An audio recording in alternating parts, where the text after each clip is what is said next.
कोई निराकरण हो ही नहीं रहा। सब दूर हाथ जोड़ लिए, सबसे कह लिए, सबको प्रणाम कर लिया, सबसे बोल दिया, सबसे विनय कर ली, तो भी वो समस्या मिटी नहीं रही है। तो हमारा निवेदन है 5 बेलपत्र, 5 दुर्वा, 5 कनेर के पुष्प शिव जी को समर्पित कर कर उसी 1 लोटे जल से 5 बार शंकर भगवान को जल चढ़ाना प्रारंभ करिए। लगभग 1 हफ्ते यदि आपने शिव को जल चढ़ाना प्रारंभ कर दिया इसी क्रम से, तो निश्चित है वो समस्या का हल 1 हफ्ते के अंदर बाबा को निकालना ही पड़ेगा और आपका लक्ष्य निश्चित करना ही पड़ेगा। आपके घर में छोटा सा शिवलिंग विराजमान, निवेदन है जहां पर भी शिवलिंग आपके घर में विराजमान है, अगर छोटी सी कटोरी में एक बेलपत्र को आप नीचे रखिए, छोटी सी कटोरी उस बेलपत्र के ऊपर रखकर उसमें थोड़ा सा मधु, शहद, शंकर भगवान की साक्षी में शिव जी के सामने अगर शुक्रवार की शुक्रवार रखना प्रारंभ कर दो, धीरे धीरे संपदा की वृद्धि अपने आप होना प्रारंभ होगा। जिसके घर में संपदा की कमी होती है, जिसके घर में कर्जा बढ़ जाता है, लक्ष्मी नहीं आती, बहुत टेंशन की जिंदगी जीता है मनुष्य, व्यापार चल नहीं रहा, बहुत तकलीफ का जीवन चल रहा होता है, तो आज भी नियम है महाराज कि सोमवार, शुक्रवार, ये 2 वार ऐसे हैं, इन 2 वार को यदि कटोरी में थोड़ा सा शहद रखकर, मधु रखकर यदि लक्ष्मी जी का स्मरण किया जाए और पुष्प उस कटोरी के सम्मुख में माता लक्ष्मी का नाम लेकर रखा जाए और बाद में वही शहद, वही मधु और वही पुष्प सोमवार का दिन और शुक्रवार के दिन लक्ष्मी का पूजन कर कर, स्मरण कर कर, दूसरे दिन शुक्रवार के दिन पूजन करें, शनिवार के दिन उस मधु का, उस पुष्प का विसर्जन करें, सोमवार के दिन पूजन करें लक्ष्मी जी का स्मरण कर कर, और मंगलवार के दिन अगर विसर्जन करें, 5 या 7 सोमवार या शुक्रवार को यदि आप मधु का भोग लक्ष्मी जी को लगाना प्रारंभ कर दें, शिव का नाम स्मरण कर कर, तो उसके घर में कभी संपदा की कमी नहीं होती, लक्ष्मी उस संपदा को बढ़ाती। और कोई माताएं कह देती हैं, कोई बच्चा कह देता है मम्मी मुझे याद नहीं होता, याद करता हूं परीक्षा हॉल में जाकर भूल जाता हूं, मैं कुछ पढ़ता हूं बाद में जाके भूल जाता हूं, स्मरण में नहीं रहता। तो उनसे भी निवेदन है, आप मां नील पाठ नहीं पढ़ सकते, स्तोत्र नहीं कर सकते, संस्कृत में नहीं पढ़ सकते, तो मां नील सरस्वती के नाम से अष्टमी नवमी में लगा होता है जो शिव जी को अति प्रिय होता है, उस पुष्प को आप जलाधारी पर रख दीजिए। जलाधारी जानते हो ना सब लोग, शिवलिंग पर नहीं, जलाधारी पर रख दीजिए और जल चढ़ाना 7 बार प्रारंभ करिए। बाबा देव अधिदेव महादेव आपको याददाश्तता में प्रवर करेगा। परीक्षा हॉल में जितना तुम याद कर कर गए हो, अच्छी मेहनत कर कर गए हो, तो भूलोगे नहीं, तुम्हारी बुद्धि तीव्र होती चली, प्रबल होती। तो आपको पहले गरुड़ की घंटी का नाद करना चाहिए। उसका कारण ये होता है कि जितने देवी देवता हैं, घंटी की आवाज सुनते से ही उन देवताओं की दृष्टि हमारे ऊपर पड़ जाती है, और हम जब दीप उठाते हैं, आरती निहारना प्रारंभ करते हैं, तो देवता हमको वर प्रदान करना प्रारंभ कर देते हैं। जो ये समझ लेना जरा, जिसका आधा सिर दुखता हो, पूरा सिर दुखता हो, नेत्र में भुकुटियां दुखती हो, सुबह से लेकर रात तक घबराहट उत्पन्न होती हो, बेचैनी होती हो और बहुत ज़्यादा तकलीफ में चक्कर जैसा बना रहता है, उसके लिए यक्षेश्वर महादेव की आराधना का स्मरण करिएगा। ये शिवलिंग है, जलाधारी है, यहाँ से पानी बहता है। 7 दुर्वा 7 स्थानों पर जलाधारी पर रख दीजिए, 7 स्थान, 7 ही स्थान पर जल चढ़ाना प्रारंभ करो। जो 1 लोटा जल आप लेकर गए हो, 7 स्थान पर चढ़ाइए। उसके बाद में बचा हुआ जल शिवलिंग पर चढ़ा दीजिए। यक्षेश्वर महादेव का नाम लेकर 1-1 दुर्वा को उठाकर रख लीजिए। यक्षेश्वर महादेव का नाम लेकर वो दुर्वा वापिस लेकर आ जाओ।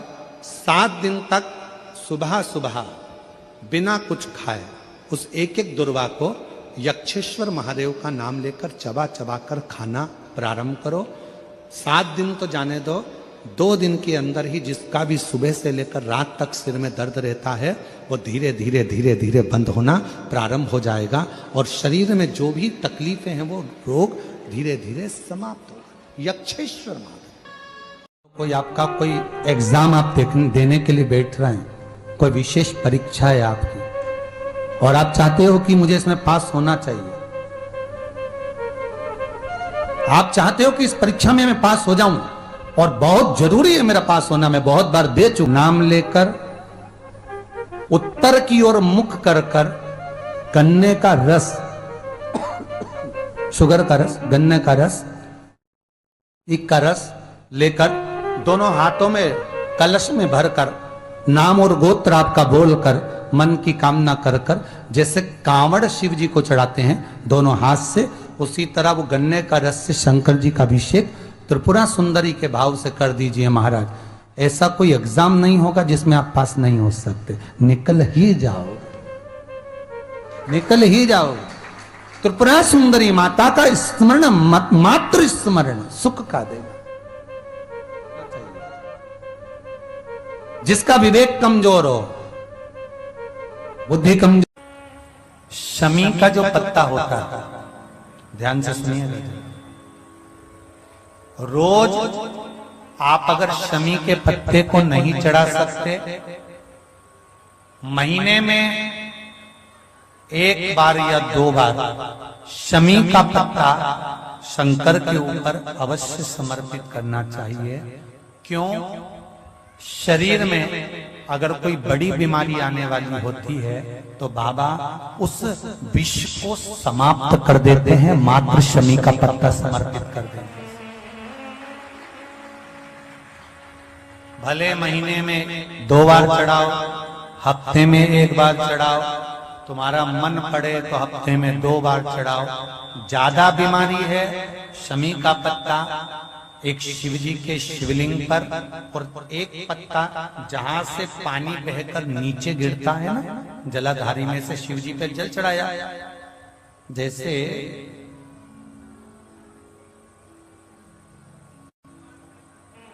ये शिवलिंग, इस पर जल चढ़ाया तो ये पानी बहकर नीचे आता है, तो जहां गिरता है एक पत्ता शिवलिंग के ऊपर और एक पत्ता जहां से जल नीचे गिरता है वहां। अगर ज्यादा बीमारी है और ऐसा लग रहा है कि डॉक्टर कह रहे हैं कि तबीयत ज्यादा खराब हो सकती है, जांचे जाएगी, ये होगा वो होगा, तो एक पत्ता शमी का ऊपर, एक पत्ता जलधारी। रोग मुक्ति के लिए जब चढ़ाया जाता है तो भगवान शंकर का अवधूतेश्वर महादेव का नाम लेकर चढ़ाया जाता है। कौन सा महादेव? जम के बोलो जरा, अवधूतेश्वर महादेव का नाम लेकर चढ़ाया जाता है।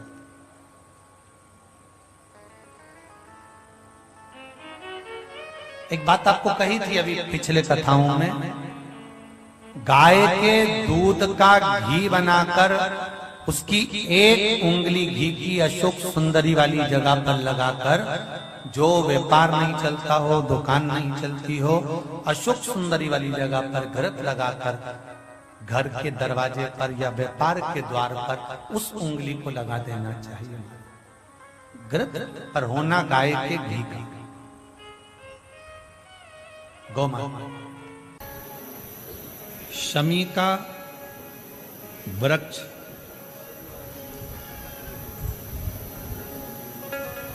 हमारे शरीर में जो रोग होता है, उस रोग के जितने भी तत्व होते हैं उनको शमी का वृक्ष खींचता।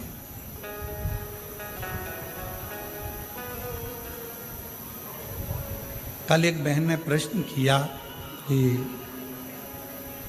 गुरुजी, आपने कहा कि शमी का जो वृक्ष होता है वो बड़ा हो जाता है, बड़ा होने के बाद उसको घर में नहीं रखते, छोटा पौधा, छोटा सा पौधा घर में रख सकते, और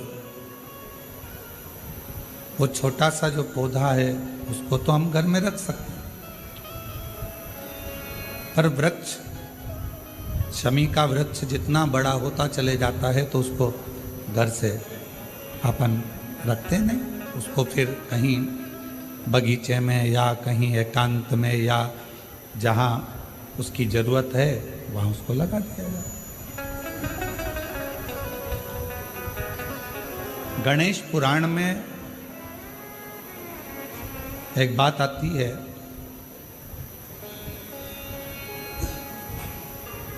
बीमारी को खींचता, तकलीफों को खींचता, दुख को खींचता, शरीर के रोगों को वो खींच लेता।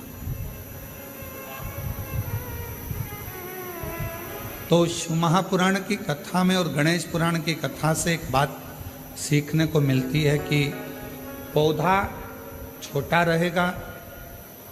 रहेगा तो आप उसका पूजन भी कर सकोगे, पत्ते भी ले सकोगे, शिवजी पे भी समर्पित कर सकोगे। और घर के अंदर यदि कोई तकलीफ में है, कष्ट में है, तो उसके दुख को भी वो खींच ले, उसके कष्ट को भी वो खींच ले, उसके कष्ट को, उसके दुख को खींच लेता है, उसके कष्ट को, उसके दुख को वो खींच लेता है। पर जैसे ही शमी का पौधा बड़ा हुआ, शमी का वृक्ष बड़ा हुआ और उस वृक्ष के इर्द गिर्द से अगर निकल कर जा रहा है, शमी के उस वृक्ष के आसपास से इर्द गिर्द से अगर कोई निकल कर जा रहा है तो उसके भी रोग को वो खींचता है, उसके भी रोग को वो खींचता। तो हमारे यहाँ सनातन धर्म में सर्व जगत के हित की बात कही जाती है कि शमी का जब पौधा बड़ा हो जाए, शमी का वृक्ष जब बड़ा हो जाए, शमी का पौधा जब बड़ा हो गया तो उसे कहीं अच्छी जगह पर लगा दिया जाए जिससे सर्व जगत के दुखों को वो खींचता रहे, सबके रोगों को वो समाप्त करता रहे, सबके रोगों को वो खींचता रहे, समाप्त करता रहे, सर्व जगत के हित। छोटा है पौधा अपने नजदीक। शिव महापुराण में 5 वृक्षों का जो वर्णन किया गया, पहले नंबर पर है बेलपत्र का वृक्ष, दूसरे नंबर पर है शमी का वृक्ष, तीसरे नंबर पर है आंवले का वृक्ष, चौथे नंबर पर है पीपल का वृक्ष और 5वें नंबर पर है वट वृक्ष। ये हमको बल देते हैं और हमें जो बल प्रदान करते हैं, हमें जो एनर्जी देते हैं, वृक्षों से प्राप्त होता है, हमें प्राप्त होता है। और वो जो बल है और हमको जो बल मिलता है इन वृक्षों के नीचे बैठकर, इन वृक्षों के नीचे भगवान का भजन कर कर, स्मरण कर कर, कीर्तन कर कर, मंत्र जाप कर कर, नाम जाप कर कर, वो बल एक अलग ही बल, वो बल एक अलग। शुक्रवार के दिन बेलपत्री के वृक्ष के नीचे बैठकर घृत का दिया लगाकर शरीर में जो रोग है उसका स्मरण कर कर, शंकर जी से विनय कर कर, हे भोलेनाथ, आपने शुक्र देवता को संजीवनी मंत्र दिया है, तो क्या आप मेरे को वो मंत्र प्रदान नहीं करोगे? मेरे रोग, मेरी बीमारी, मेरे दुख को आप नहीं हरोगे? शिव से कहो, ये शरीर आपने दिया है और भजन करने के लिए दिया है, स्मरण करने के लिए दिया है, कीर्तन करने के लिए दिया है, तो संभालोगे भी आप। और बेलपत्री की ओर मुख कर कर, घी का दिया लगाकर महामृत्युंजय मंत्र का स्मरण कर लेने पर धीरे धीरे धीरे धीरे धीरे धीरे वो रोग समाप्ति की ओर आता चले जाता है।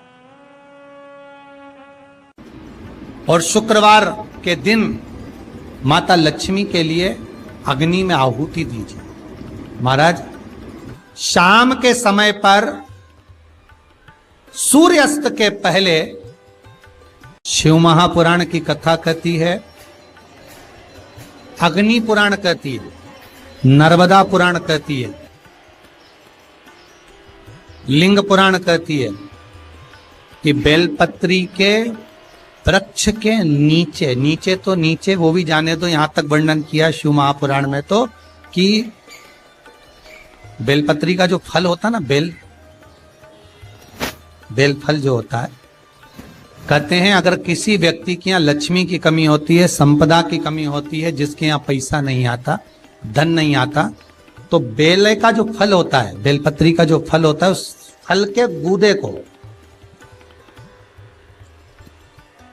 बेलपत्री के फल का गुर्दा निकाल लो, सुखा लो, गाय के घी में उसको डुबो लो और शुक्रवार के दिन माता लक्ष्मी के लिए अग्नि में आहुति दीजिए। महाराज, शाम के समय पर सूर्यास्त के पहले ये जो आहुतियां हम बेले के गुर्दे के फल की गाय के घी में डुबोकर माता लक्ष्मी और भगवान विष्णु के नाम से देते हैं, महाराज 2 या 3 शुक्रवार करोगे, लक्ष्मी की कभी कमी नहीं आती, संपदा बढ़ती है। एक प्रयोग और कर कर देखना, कभी अगर मौका मिले आपको तो प्रयोग कर कर देखिए। लिंग पुराण के अंदर लिखा हुआ है, शिव पुराण में, लिंग पुराण में और स्कंद पुराण में कहा गया है कि अगर किसी ने बेले के फल को बेले, तो शिव महापुराण की कथा कहती है कि 27 दिन तक वो बेल के फल का रस उसके नस नस में रहता है, तो उस व्यक्ति को यम नहीं छूते, वो कैलाश पर निवास करता है। मर भी जाता है तो अधोगति में नहीं पड़ता, नरक नहीं भोगता, वो बैकुंठ पद का कामी हो, बैकुंठ का निवासी।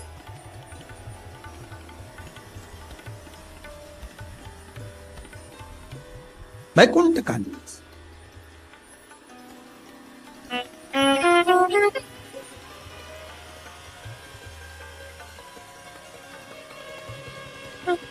ये जो शिव जी को चढ़ती बेलपत्री हुई, शमी पत्र हुआ, मदार का पुष्प, आंकड़े का जो पुष्प हुआ, ये सब साधारण नहीं है। साथ शंकर का एक एक गुण तत्व ग्रहण करने वाले, शंकर का अनुमोदन करने वाले, शिव को एक एक वस्तु जो चढ़ने वाली साधारण नहीं।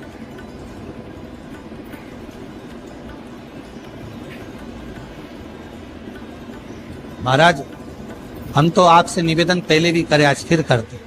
मान लो आपको ऐसा लगता है कि घर में बीमारियां ज्यादा घेर रही है, तो एक बेल का टुकड़ा, बेले का फल का एक टुकड़ा अपने ही घर में कहीं पर भी कटोरी में रख दीजिए, शिव का स्मरण,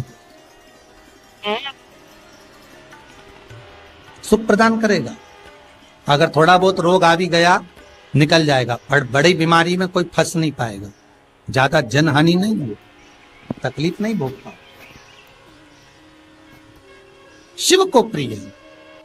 फिर वही स्कंद पुराण का संवाद आगे, बेल पत्री के वृक्ष की जो जड़ होती है, उस जड़ के अंदर 33 कोटि देवताओं का निवास होता है। 68 करोड़ तीर्थ बेलपत्री के पेड़ के नीचे रहते हैं। 68 करोड़ तीर्थ मात्र बेलपत्री की छांव में, बेलपत्री के नीचे विराजमान होते हैं। अगर आपके मन में कभी कभी भाव उत्पन्न हो जाए ना कि मेरे को कहीं तीर्थ करने जाना है और अभी मौका नहीं मिल रहा, तीर्थ जाने का, अभी तो लॉकडाउन चल रहा है और अभी सब दूर बीमारी फैली हुई है, कहीं नहीं जा सकते, तो जब लॉकडाउन हट जाए, बीमारी समाप्त हो जाए और तीर्थ जाने का मन करे, तो किसी बेलपत्री के पेड़ के नीचे 5 मिनट जाकर बैठ जाए।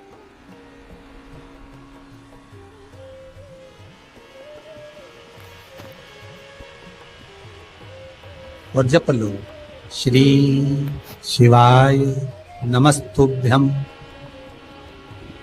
जितने बैठे हो टीवी के सामने प्रेम से बोलो, श्री शिवाय नमस्तुभ्यम।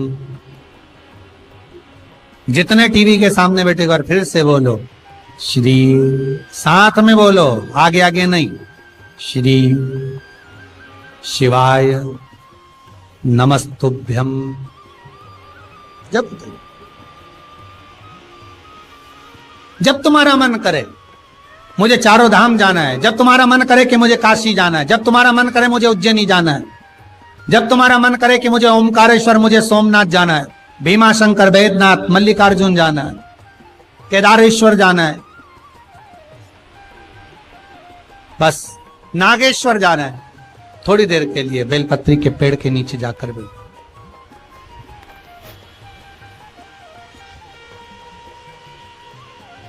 68,000 तीर्थ सब पत्री का वृक्ष है। हिंदू धर्म में आज भी रीति है, मरने वाले व्यक्ति, अब तो ये कोरोना महामारी में ना गाड़ी में भरे ने लेकर चले गए और जला दिया, पर पहले जो नियम था शास्त्रार्थ के अनुसार, जब कोई व्यक्ति मरता था उसको कंधे पर लेकर जाते थे, तो ले जाने के बाद में बीच राह में एक स्थान ऐसा आता था जहां पर अर्थी को उतारते थे, विश्राम स्थल पर उस अर्थी को उतारा जाता था। और वो केवल विश्राम स्थल ऐसे नहीं होता था, वहां पर बेलपत्री का पौधा होता था, पेड़ होता था, उस बेलपत्री के वृक्ष की छांव उस मुर्दे पर भी पड़ जाती थी तो उसको यम की कैद नहीं भोगना पड़े। इसलिए उस बेलपत्री के पौधे के नीचे उसको विश्राम दिया जाता है।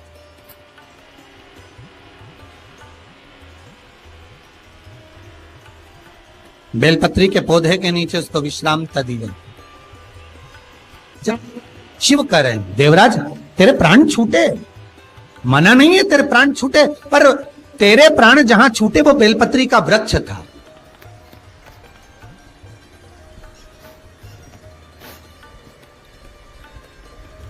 और अब तुझे यहां नहीं रहना है, अब तुझे कैलाश पर रहना है। तो कैलाश पर क्यों? शंकर भगवान बोलते हैं ये मृत्यु लोक जो है ना, पृथ्वी, ये भूमि जो है ना, ये मेरी निवास स्थली है, ये मेरा घर है। इसलिए शंकर भगवान ने, भगवान विष्णु ने जब कहा था, भगवान विष्णु जब शंकर भगवान से बोले कि मैं आपसे मिलने आना चाहता हूं, तब शंकर भगवान बोले आ जाओ। तो भगवान विष्णु पृथ्वी से एक हाथ ऊपर पांव रखकर चल रहे थे। तो शंकर जी ने पूछा तुम पांव जमीन पर क्यों नहीं रखते, पृथ्वी पर रखो।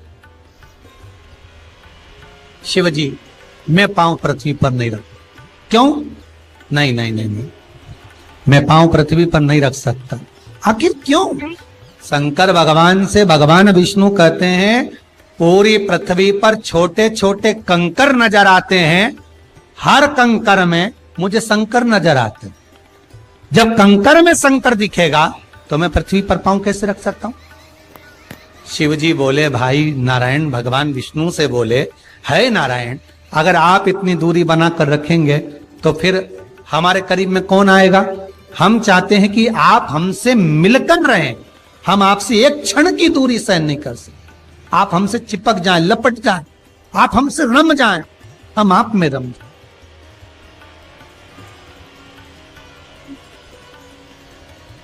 कुछ ऐसा कर दो, शंकर जी कह रहे हैं नारायण कुछ ऐसा कर दो कि शंकर नारायण से दूर नहीं रहे, नारायण शंकर से दूर नहीं रहे, ऐसा कुछ कर दिया जाए। तब भगवान शिव ने भगवान विष्णु से कहा एक काम हो सकता है कि आप सांप बन जाओ। भगवान विष्णु ने पूछा मैं सांप बन जाऊं क्यों? शंकर भगवान कहते हैं सांप बन जाओगे तो मैं गले में आपको डालकर रखूंगा, आप मुझसे चिपके रहोगे, मैं आपसे चिपका रहूंगा, आप मुझसे।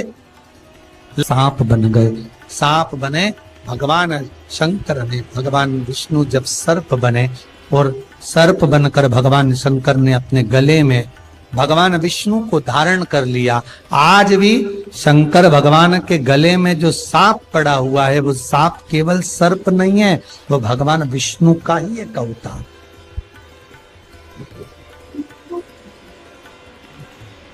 वो भगवान विष्णु का एक स्वरूप।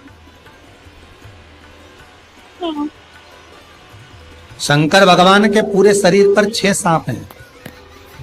कितने सर्प हैं? 6। एक जो गले में है वो भगवान विष्णु का होता, 2 हाथ में, 2 भुजा पर, एक कमर में जो सर्प नजर आता है, ये शंकर भगवान की 5 लड़कियां हैं, जया, विशारा, सामरी बारी, 2 तली और देव। शिव जी की 5 लड़की। शंकर भगवान के पूरे शरीर पर 6 सर्प हैं, 5 लड़कियां और एक भगवान विष्णु का स्वरूप, भगवान विष्णु का प्रतिबिंब, भगवान विष्णु का ही एक स्वरूप।